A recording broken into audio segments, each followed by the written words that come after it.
Hello, everyone. Welcome back to another episode of the Unstoppable Dad Project. Appreciate you joining me here for another week on the podcast. Before I get into today's topic, I just want to ask you a few favors. As always, please make sure that you are subscribed on whatever podcast platform you are listening to this on. Apple, Spotify, Google. You can find the podcast on all the great podcast platforms. Please make sure you're subscribed. That way you will get notified every time I publish a new episode. And it also helps us get out in front of more people. You can also follow us on the socials. So at The Unstoppable Dad on Instagram, The Unstoppable Dad Project on Facebook, and you'll be able to find some video versions of these podcasts on YouTube.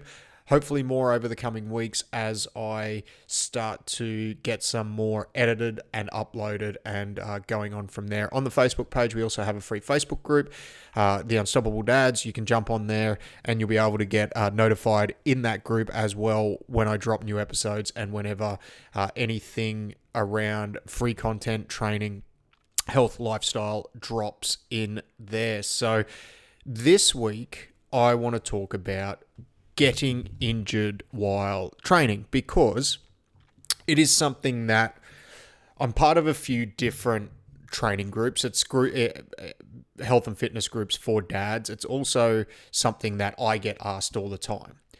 And what I mean by, let's give a little bit of context around kind of what I mean with this question and with this answer, and the three things that you probably need to look at if you're consistently getting hurt in training or in the gym. So with being hurt in the gym, being hurt in training, happens a lot where somebody will be like, yep, I constantly injure my back or my shoulders get jacked up. And sometimes they'll put that down to a particular movement that they're doing. Sometimes it will be down to a particular exercise regime, but there's this consistent reoccurring injury that is happening within the person's life that just keeps showing up. And every time they do a particular movement, maybe it aggravates it. Maybe it's almost like clockwork. It happens once every 6 months. And if that's the case, there is probably a few things you need to look at. Firstly, within the program that you're doing, which is kind of what today's podcast is about. And there will be potentially some external factors that you may need to look at as well.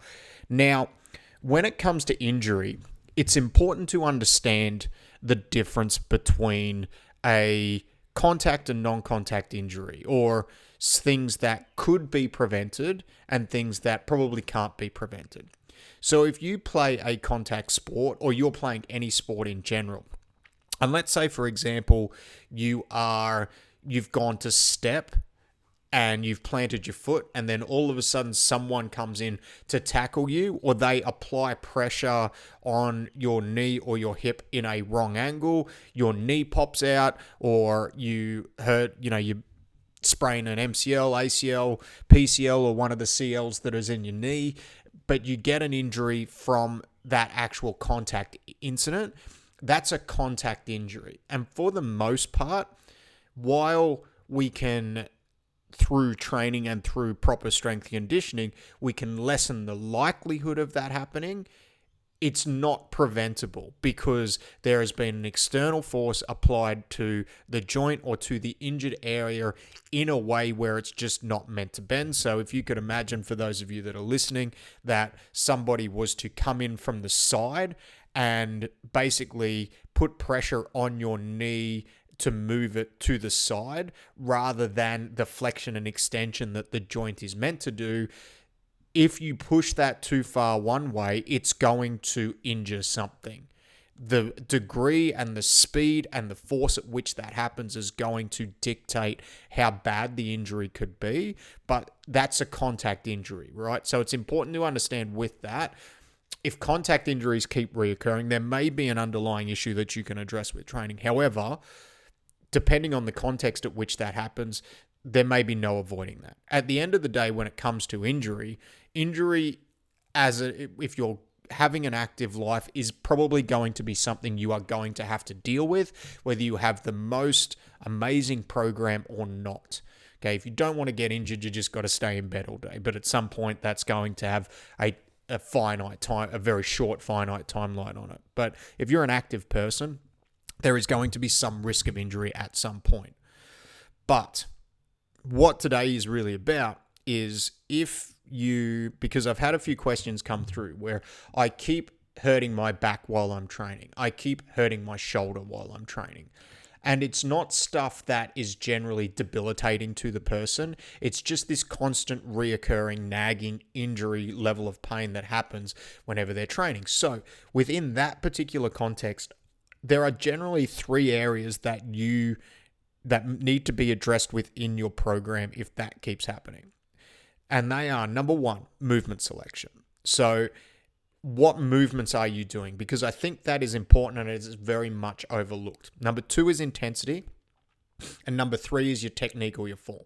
Now I'm going to dive into all 3 of these sections as I go through. So let's start with movement selection. So when I talk about movement selection, it doesn't mean that movement groups as a whole need to be thrown out. Let's take a squat, for example. Now, I am a massive, massive fan and advocate of a barbell back squat. I think it is something that for most people could be or should be a staple of a well-rounded program for them. Now, it doesn't need to be the main emphasis, but I think as a staple movement in most programs, it is a very good compound movement that is going to enhance your overall strength and potentially your overall level of athleticism, depending on how you're doing it. Now, depending on where you're at in your training journey, depending on your injury history, the barbell back squat itself may not actually be the best variation of the squat for you to be performing. You may be better off doing another version of the squat. And that may be something like a goblet squat. It may also be a front squat. It may be a Zercher squat. Like there are quite a number of different variations of the squat that could be selected as an alternative for the barbell back squat. It's the same as a conventional deadlift from the ground. This is something, and this is feedback that I've gotten from more people that I can count when it comes to doing deadlifts. I can't do deadlifts because it hurts my back every time I do it. Now, this may also feed into, and it has in the past when I've worked with these people, it may actually feed into the technique, the form, or the way they're doing the movement. But say, for example, some people have lever lengths, previous injuries that may prevent them from getting into a type of position that is going to be beneficial for them when they do the barbell deadlift. And when they do a barbell deadlift, because they are unable to get into a good position, especially if they're doing it from the floor, it may aggravate an injury or cause them further injury when they do it. So instead of that, there may be another alternative that you may look at doing, like an RDL or a trap bar deadlift or something along those lines, where even though an RDL and a barbell deadlift from the floor are slightly different movements, they are different emphasizers. One, you are emphasizing the concentric, one you're emphasizing the eccentric, even though you can switch those things up. It is a way where we can dictate the range of motion. It is another thing from a movement selection, and this is going to feed into point 2, which is intensity, where you may play with the range of motion. So if somebody is taller, they've got longer legs, if they're doing a barbell deadlift and it always causes them issue when they do it, perhaps they need to actually raise it off the floor, do it off a platform, do it off some blocks, not where they're standing on it, where the plates are raised and the bar is raised. So they're taking that bar from a higher point in order to do it effectively and get themselves into a better position to do it. So movement selection, I think, is one of the most important things when it comes to being injury-free, and movement selection around your particular set of circumstances. Because as with anything that we do, context is so very important. Your previous injury history, your training history, all these things need to, and there are a lot of variables within those, even those two areas, they need to be taken into account. And this is where running into or doing, say, a general group program can cause people some issues and constant reoccurring issues. But if we loop back to the deadlift example, where I reduce the range of motion, that's a form of intensity that I've looked at reducing in order to keep the person injury free. So that's point number 2, intensity. Now, within intensity, there are actually quite a number of, I guess, sub points that you need to look at within that. And I think intensity for a lot of people gets misconstrued, and they don't understand intensity as a whole, as I'm talking about it. They think intensity may just be speed. How fast am I doing it? How quickly am I going with this movement? Like, how much am I sweating when you do the movement? And that's not it. Intensity for me is 3 parts. It's loading, it's speed, and it's range of motion. So if we start from the bottom and work our way back up, range of motion, I've just given you an example of that within that deadlift scenario that I was talking about, where by reducing the range of motion, actually raising the plates off the floor so that the person is not taking them from the ground, because maybe they're taller, maybe they don't quite have the mobility in their hips just yet in order to take it from the floor. Some people may be able to work to get to that position. There are others that I have worked with that their lever lengths are just at a point where it's just not going to be beneficial for us to work them back to the ground. Their goals and what they're trying to achieve, the amount of time that we're going to have to put in order to get them to that point is just not sustainable. So we may just lead with a trap bar deadlift, or we may lead with just they're always going to do it where the bar's going to be in a slightly elevated position. That's reducing range of motion. And just because someone somewhere on the internet or at some point dictated that you have to do something to a particular range of motion doesn't mean it has to be done that way for everybody. And that's the same thing with a squat. Going with the crease of your hips below the top of your knee may not put you in an advantageous position. So maybe your squat range of motion for the time being, for where you're at right now, again, based off your injury history, based off your training history, may not be to or below that parallel point.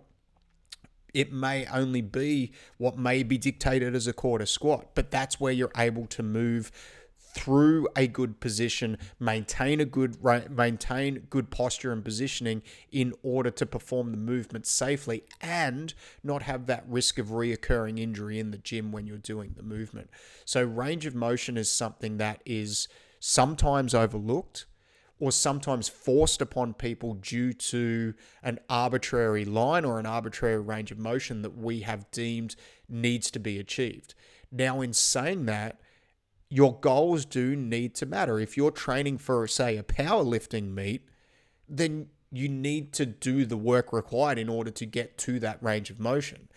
Because in that competition setting, you are going to be required to adhere to the rules of that competition, which will be that range of motion. But from the point of view of a general health and wellness standpoint, it is not required for you to do that. Do I believe that the greater range of motion you could move through, the better? Yes, I do. But some people may not be able to do that. And it is better that they start moving and start the progress rather than get too bogged down with that. So range of motion is the first thing. Speed is the second thing. So speed, how fast you're doing the movement. For a lot of beginners I have coached, we have needed to slow everything right down, because as soon as we start to do things quickly, they lose posture and position, they get themselves into a bad spot. So if we start adding load to a movement that they are doing fast, it is going to be a recipe for disaster, and those injuries are going to keep reoccurring. So slowing things down can be another form of intensity that needs to be addressed. Now, it could be written into a program as tempo, but for me, tempo is actually a more advanced programming technique to get a different stimulus out of the person you are coaching in order to drive a different adaptation. When I'm talking about speed in this standpoint, I'm talking about control, slowing it down to the point where you have full control of the movement through the full range of motion. So speed is another thing. And then loading. So when I talk about loading, I'm actually talking about two things. I'm talking about the weight on the bar. So when our ego gets in the road when we're lifting, and especially if we're lifting with friends, we're lifting in a group, we're going to want to keep up. We're going to want to show off a little bit, especially as males. That's that alpha type thing that some people want to be. Like they want to be the strongest person in the room. But if you lift more than what your capacity is and what your form and your technique and your movement selection will allow you to, or your movement proficiency will allow you to, you do run the risk of injury. Now, in order to get stronger, you need to push the boundaries, so the weight needs to go up, but it needs to be done in a measured way. It needs to be done for me, especially for a beginner, it needs to be done in a very incremental, measured way, so that if something does go wrong, we know the exact point at which it has gone wrong, and we're not throwing the baby out with the bathwater and having to start everything from scratch. We can readjust and reset to the point where we know there is no issue. But if we've just taken big jumps and we've gone too heavy all the time, we might get away with it for a little bit, but then when something goes wrong, we're not exactly sure where it went wrong. So we don't know how to readjust our program or readjust our approach because we've gone from A to F and we don't know whether it's B, C, D, or E is the point where it's gone wrong. It may actually be that it's E where it's gone wrong, so we just have to dial it back and work from A to E. But if we've just gone from A to F with our weight, with our reps, with anything that we throw in, if we've taken that big incremental jump as a beginner, as an advanced athlete, you may be able to do that because you have an inherent understanding of your own limits, which is something that comes from building that consistency. But if we go from A to F as a beginner and then something goes wrong at F, we have to go back to A because we don't know at which point it went wrong. Whereas if we just went A to B and everything was fine there, then B to C, then C to D, and then let's say something went wrong at D, then we've still actually got more range of motion, more range we can work towards within the program because we know there's 3 steps that we'll find. So that's where the weight and also the repetitions, big chunks of reps, really working and big jumps in reps as we're starting to build that capacity, we're starting to build our consistency. Because at the end of the day, that's what it all comes down to, building consistency and trying to stay in the gym for longer and being consistent with our actions. And that's what injury prevents us from doing. But the weight and the repetitions from a loading point of view, both of those equate to the overall training load of the program. So understanding those and understanding maybe we're doing too much right now for our current capacity, again, based off our previous injury history, based off our previous training history, if those aren't right, they have the potential to cause injury. And this is where most people will go to as step one. But the reason I'm doing this is because sometimes it's actually not those things. Sometimes it's not the weight and repetition. Sometimes it's movement selection. Sometimes it's the speed of the movement, the range of motion of the movement, or it may be the technique at which you're doing the movement. Now, as you get heavier and as you get more weight and as you get more fatigued, technique does start to break down. So all of these 3 things are intertwined. Yes, from time to time when I've been coaching people, it is the actual physical technique of the movement.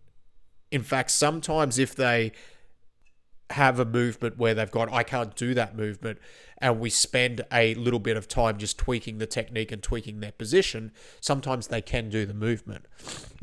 And sometimes it is as simple as just getting their hips in the right position, getting their stance set properly, getting them to understand proper bracing as they're doing the movement, and they're good to go, and the intensity and the movement selection don't actually need to be addressed immediately. They may need to be addressed further down the line, but immediately they do not. So sometimes it's a technique thing. But if we actually look at the training program as a whole, I would say if you've had your it's almost like a checklist, right? So if things keep reoccurring and an injury keeps reoccurring, if you know your technique is okay, you can tick that box. Okay, so it's got to be one of the other two things. Is it movement selection? Is maybe this movement not right for me right now? And I would say if your technique is okay with it, it is probably okay for you. That movement is probably okay for you right now. Maybe. Again, very context specific, but for the most part, what I've come across, if your technique is okay, the movement is probably okay. Then it is something within that intensity piece that needs to be looked at. Is it the loading? So is it the weight that we're using or the repetitions that we're working towards? Where is it breaking down at that point, especially if it means that it's only breaking down at a heavier weight? Okay, and what is our current capacity to do that particular movement? If it's not, maybe we need to exhibit more control through the movement. So what's the speed like, and what's your range of motion like? Range of motion, and these all kind of intertwine, right? As I'm sure you can pick up. Range of motion is kind of falls into the technique and form category. Like, maybe you have really good technique on a squat when you're working to above parallel, but then as soon as you push your hips below the crease of your knee, it looks like, a dog shitting a razor blade. So that kind of feeds into, your technique and your range of motion. For now, if you want to do the movement safely, maybe you're doing a box squat, maybe you're doing, and again, now I'm talking about movement selection. So it's a different variation of the movement. Maybe a front squat is better for you. It allows you to keep a nice upright torso. Yes, there's different muscles that get worked with that, but it's still a squat.